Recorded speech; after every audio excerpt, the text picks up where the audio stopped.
What's up YouTube, Mangaspawn here with episode 4 of my game hunting haul series. Picked up some great finds this past couple weeks, had Emerald City Comic Con today, so I grabbed a couple games from there. So let's check out what we found. First, found a Gen 1 Sega Genesis. This is actually in really good condition, even though it's got an as-is tag, and you can see it was only, $6 on there. But it's actually in really great shape. It looks really clean inside. I don't think I'm going to have to do too much.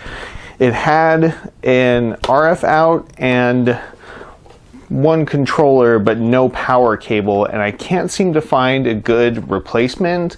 I have this crappy, dual plug-in, and it makes my lights fuse every time I use it, so I need to try and find an actual Sega power cord for this before I put that up on eBay.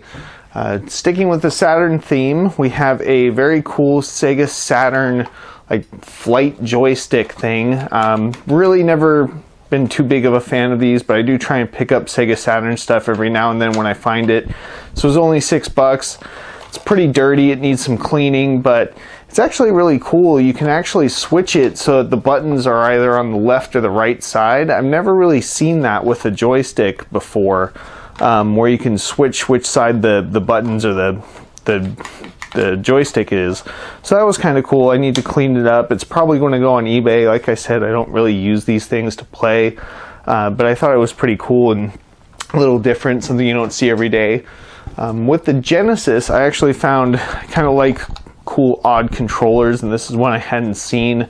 It's a Genesis Turbo controller, so it's got all of these crazy switches that probably, I don't know, do something, make it slow, make it a turbo function, who knows, but it actually looks pretty nice as far as third-party controllers go, and it was $5. It was almost as much as the system itself, but something that I'll be actually keeping in the collection. So next up, we have some games.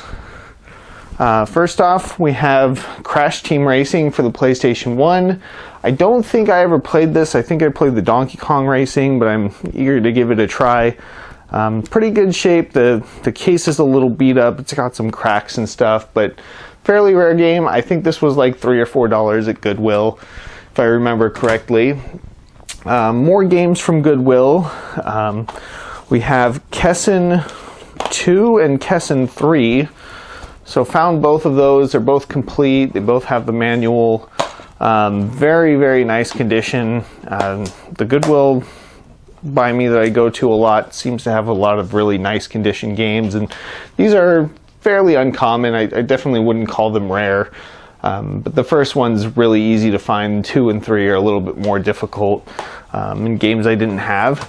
And then I also found Makai Kingdom by NES America. It's another JRPG, so happy to have that in my ever-growing JRPG collection. I need to find some time somewhere to play these, because each of them take a ton of hours to play, but kind of looks like a Final Fantasy Tactics kind of RPG.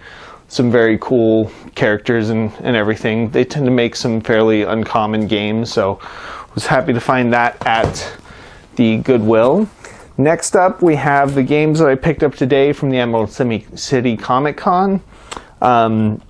I found these from one vendor that I bought some games from last year. They didn't have as many games this year, but they had a lot more boxed and complete games. They said that they had bought some of these from a former Nintendo employee.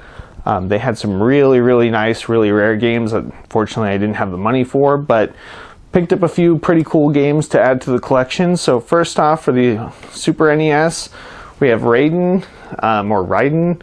It's a top-down shooter, which I love shooters, space shooters. This is more I guess kind of futuristic, but just crazy bullet hell kind of deal.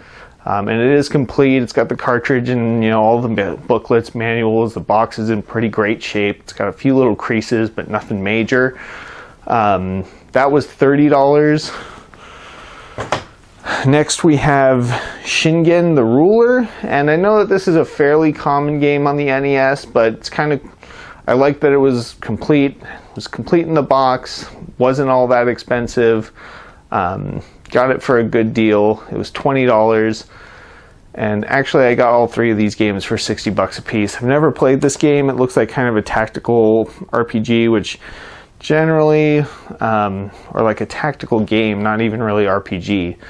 Generally not a huge fan of those, but I'd like to give it a try. It'll be interesting to see kind of how those games worked on the NES, since it was so early. And last but not least, to add to my black box collection, really nothing super exciting here, golf. I actually didn't check and see if it's even the 3 screw or 5 screw, but you know, the punch tag isn't even moved. This was one of the ones that came from, I think, the former Nintendo employee, and it is a 3 screw one, so no chance of a Famicom converter, but it's in absolutely beautiful condition. The label is perfect, like the box is near perfect. A few little creases here or there, but you know, they had some really nice games that look basically brand new, straight off the shelf. But wish I could have picked up more, but I'm happy to. This was the only black box game they had, so I'm happy to add that. And like I said, I got all 3 of the games for 60 bucks. You know, basically retail for them from what I can tell, but for the condition they're in and being all complete and everything, and being able to support a local shop at a local convention, it was really fun. So that's it. Not a huge week, but definitely some cool scores to add to the collection. Follow me on Twitter at manga_spawn. You can like me on Facebook, same thing, manga_spawn. Check out my eBay auctions, Soundwave762. Check out my other videos, like them, share them, you know, subscribe if you like watching this kind of thing. And thanks for watching, and happy hunting.